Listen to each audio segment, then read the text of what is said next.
वह सब मैं बन सकता हूँ। I can do what the Bible says I can do. Bible जो कुछ कहती है वह सब मैं कर सकता हूँ। And I can have what the Bible says I can have. Bible जो कुछ कहती है वह सब मैं प्राप्त कर सकता I हूँ। declare it. मैं इसकी घोषणा करता I हूँ, believe it. मैं इस पर विश्वास And करता I हूँ receive it in the और name of इसको प्राप्त Jesus. करता हूँ यीशु के नाम में। Amen. आमीन। Now tell yourself, अपने आप से कहिए, I am destined to be blessed मैं आशीषित होने के लिए ठहराया गया हूँ when I walk the word of God. जब मैं परमेश्वर के वचन के अनुसार चलता हूँ। Can these bones live? क्या ये हड्डियां जीवित हो सकती हैं? Can these bones live? क्या ये हड्डियां जीवित हो When the सकती हैं? revival rain comes, जब बेदारी की when वर्षा the होगी, revival fire comes, जब बेदारी की all आग the आती dry है, bones सारी जो हड्डियां हैं सूखी, must be activated. वो सब क्रियाशील हो All जाएंगी। the dead things in you must be आपके अंदर जो कुछ भी activated. है वह सब Must क्रियाशील draw हो जाएगा nigh to God. और परमेश्वर के पास आ Let's draw जाएगा। nigh to God. Call upon the name of the Lord. परमेश्वर के That नाम your को dry पुकारिए bones will come ताकि आपके alive. अंदर जो हड्डियां हैं सूखी वो जीवित हो जाए। Hallelujah. Hallelujah. Can the dry bones live? क्या ये सूखी हड्डियां जीवित हो सकती हैं? In Ezekiel chapter 37 verse 1. यह हिजकेल अध्याय 37 वचन 1 में दिया गया है। The hand of the Lord came upon me, यहोवा की शक्ति मुझ पर हुई and he carried me out in the spirit of the Lord and set me down in the midst of the valley which was full of bones. और वह मुझ में अपना आत्मा समवाकर बाहर ले गया और मुझे तराई के बीच खड़ा कर दिया। वह तराई हड्डियों से भरी हुई थी। There was a battle going on, एक युद्ध चल रहा था and these dead slain ones are no longer flesh but dry bones. और ये जो कुछ मरे हुए हैं ये सब सिर्फ हड्डियां हैं, सूखी हड्डियां हैं। Forgotten. इनको सब लोगों ने भूल लिया है। When somebody dies, you remember for a while, and after a while, you forget.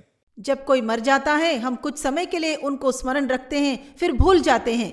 And in verse 2, he says, and caused me to pass by them round about, and behold, there were very many in the open valley, and lo, they were very dry. तब उसने मुझे उनके चारों ओर घुमाया और तराई की तह पर बहुत सी हड्डियां थी और वे बहुत सूखी थी।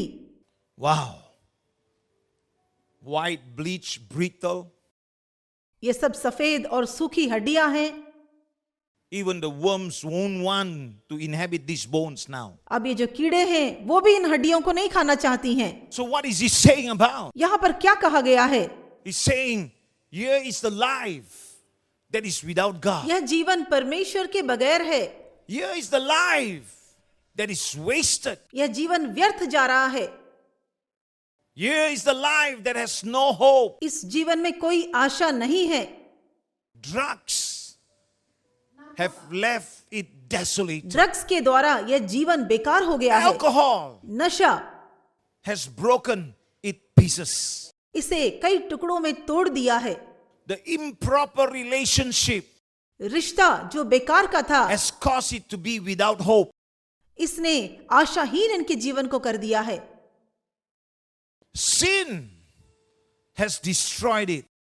पाप ने उसे नाश कर दिया है। Hopelessness is all around it. निराशा उनके चारों ओर है। Despair surrounds it. ये इन्हें पूरी तरह से घेर रखा है। Unhappiness overwhelming it. खुशी के बगैर वे लोग तड़प रहे हैं। Dejected by its former self. खुद अपने आप से नफरत करते हैं। Depressed by the current situation or condition.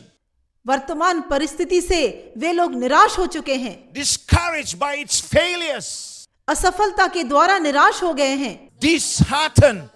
Disappointed. उनका हृदय टूट गया है। Destitute. वे निराश हो गए हैं। It has no hope कोई आशा नहीं है of ever returning to its previous glory. पहले की स्थिति में आने की कोई आशा नहीं है। Oh, that verse 2 speaks about all these things. ये वचन इन सारी बातों को बता रहा है। And so they were abandoned. इसीलिए उनकी परिस्थिति बहुत बुरी है। Even the men of God परमेश्वर का मनुष्य भी would not have known where they were if God himself did not show him.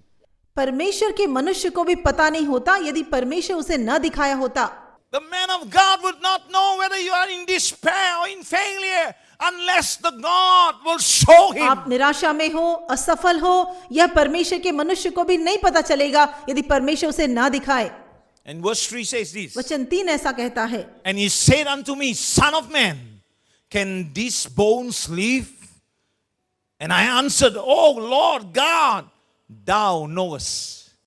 तब उसने मुझसे कहा, हे मनुष्य के संतान, क्या ये हड्डियां जी सकती हैं? मैंने कहा, हे परमेश्वर यहोवा, तू ही जानता है। Even the preacher had no hope for this slain. इन हड्डियों के विषय में प्रचारक भी नहीं जानता था। So he says, Oh Lord, you know. इसलिए वह कहता है कि हे परमेश्वर यहोवा, तू ही जानता है। If they were to live, यदि उनको जीवित रहना है, he realized that it was going to take the real move of God. वह जानता था कि परमेश्वर ही इसको कर सकता है।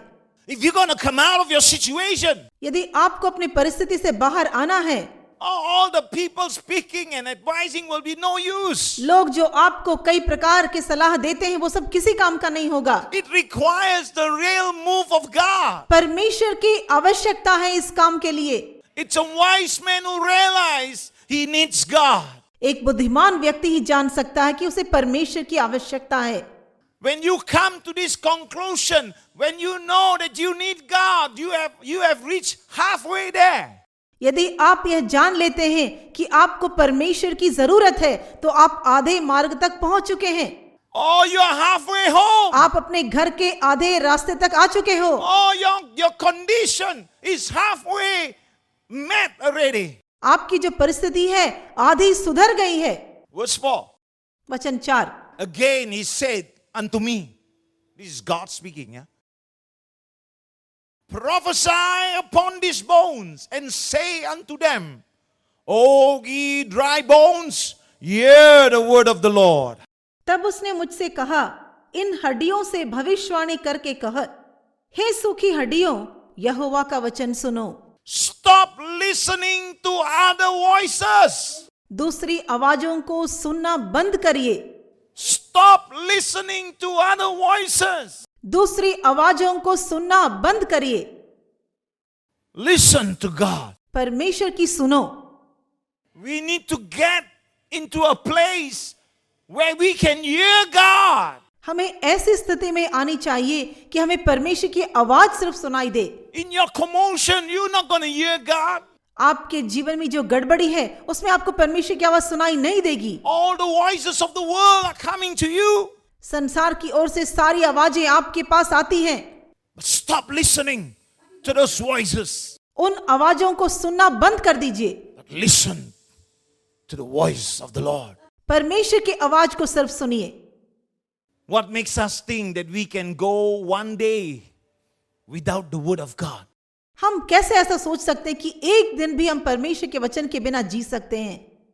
What makes you think that you can live a day without God's word? एक दिन परमेश्वर के बिना आप कैसे जीवित What रह makes सकते us हो? think that we can overcome this world इस संसार पर जय हम पा सकते हैं and influence it without the word of God? और उस पर बहुत बड़ा प्रभाव डाल सकते हैं बिना Oh. परमेश्वर के? Who do we think we are? हम क्या समझते हैं, क्या सोचते हैं कि हम कौन हैं? We cannot influence the world without the word of God. परमेश्वर के वचन के बगैर इस संसार पर हम प्रभाव नहीं डाल सकते। Hebrew chapter 4 verse 12. इब्रानियों अध्याय 4 वचन 12। For the word of God is quick and powerful and sharper than any two-edged sword, piercing even to the dividing asunders of soul and spirit, and of joints and marrow, is a discerner of the thoughts and intent of the heart. क्योंकि परमेश्वर का वचन जीवित और प्रबल और हर एक दोधारी तलवार से भी बहुत चोखा है और प्राण और आत्मा को और गांठ गांठ और गूदे गूदे को अलग करके आर पार छेदता है और मन की भावनाओं और विचारों को जांचता है। Wow! Let's look at verse 5 of Ezekiel chapter 37 again. यहेजकेल 37 का वचन 5 देखेंगे Thus हम। says the Lord God unto these bones, behold, I will cause breath to enter into you, and ye shall live. परमेश्वर यहोवा तुम हड्डियों से यूं कहता है, देखो मैं आप तुम में सांस समाऊंगा और तुम जी उठोगी. Because I will cause breath क्योंकि मैं तुम्हें श्वास दूंगा, to enter into you, and you shall live.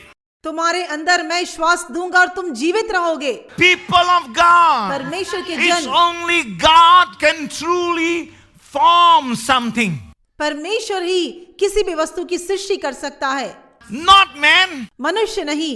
only God, केवल परमेश्वर, only the living God, केवल जीवित not परमेश्वर the ही, dead God, मरा हुआ परमेश्वर नहीं, but the living God जीवित परमेश्वर that he, can cause things to happen. वो सारी बातों को घटने देता है.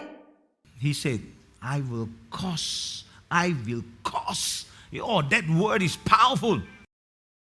वह कहता है कि देखो मैं आप तुम में सांस समाऊंगा. Now listen, when you give your heart over to Him, जब आप अपने हृदय को उसे देते हो, God goes to work for you. परमेश्वर आपके लिए काम करता है. He's not your worker, huh? वो आपका कार्यकर्ता नहीं है, He's your father. वो आपका पिता है. The father who always wants to bless, पिता हमेशा आपको आशीष करना चाहता always है, wants to bring miracles to his children. And so that is where I'm coming from, huh? He goes to work for you. वो आपके लिए जाकर काम करता है. But if you believe in the living God, यदि आप जीवित or परमेश्वर में if you विश्वास believe in the करोगे, living God, I will cause, I will go to work, मैं जाकर काम I करूंगा, will speak to the ravens to come. मैं बात करूंगा उन Oh, कौओं God will से. send the miracle. परमेश्वर आश्चर्य कर्म को भेजेगा. That's why you can do all you can do, but then nothing happens. इसलिए आप जो कुछ भी करते हैं वो किसी काम का नहीं रहता. But he who listens to the Lord, जो परमेश्वर की सुनता है, God will cause परमेश्वर खुद काम करेगा. the ravens to come, कौओं को आपके पास the आने देगा, brooks to be filled. सारी जो तराइयां उसको भरने देगा. You couldn't love enough to keep your marriage, आप जो है अपने वैवाहिक जीवन को स्थिर नहीं रख पाते, but all of a sudden, God is melting your heart together. परमेश्वर आपके हृदयों को गला रहा है. Some of you Christians are living your life in two separate worlds, but you pretend that everything is good. वे अलग अलग जीवन जी रहे हो, लेकिन ऐसा दिखाते हो कि सब कुछ आपके साथ ठीक चल रहा है. Or you say, Demi Tuhan, we go together for the children's sake and for this sake. But what's the use when you are not listening to God? कहते हैं कि हम बच्चों की खातिर एक रहते हैं, एक साथ रहते हैं, लेकिन क्या फायदा जब आप परमेश्वर की बात को नहीं सुनते हो. But if your heart is with God, God suddenly melts both your heart and you're coming together because of the Lord Jesus. परमेश्वर के साथ एक है तो परमेश्वर आपके हृदयों में काम करता है. But He died लेकिन वो मरा है on the tree उस काठ पर and saved you. आपको बचाने के लिए. God said He would do it. परमेश्वर कहता है कि मैं करूंगा. He would save you. वो आपको बचाएगा, He would heal you. वो आपको चंगा He करेगा, would deliver you. आपको छुड़ाएगा, He would help you. आपकी मदद करेगा.